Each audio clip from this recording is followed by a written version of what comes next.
মেয়েদের পিছনে ঘুরঘুর করা এগুলো হলো লুচ্চা বদমাইশ অসভ্য ছেলের স্বভাব। মেয়েদের পিছনে অনেকে আছে ঘুরঘুর ঘুরঘুর করে, কলেজে পড়ে, ইউনিভার্সিটিতে পড়ে। খবরদার আমার যুবক ভাইয়েরা, ছাত্র জীবনে কোনো নারীর ফিতনায় পড়ো না, তোমার ক্যারিয়ার ধ্বংস হয়ে যাবে। ছাত্র জীবনে তুমি হারাম কোন রিলেশনে জড়ায়ও না, তোমার ক্যারিয়ারটা ধ্বংস হয়ে যাবে। তুমি কেন মেয়েদের পিছনে ঘুরঘুর করবা? এই বয়স হলো তোমার পড়াশোনার বয়স, গবেষণার বয়স।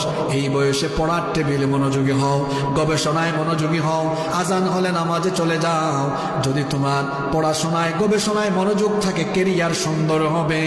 আজান হলে যদি নামাজ যেতে পারো, চরিত্র ভালো হবে, ক্যারিয়ার সুন্দর। আর চরিত্র যদি ভালো হয়, কোনো মেয়ের পিছনে তুমি ঘুরঘুর করা লাগবে না। এই খুলনার সুন্দরী সুন্দরী মেয়ের বাপ তোমার পিছনে ঘুরঘুর ঘুরঘুর ঘুরঘুর ঘুরঘুর করবে। এ আমি একটা মিসকিন বেচ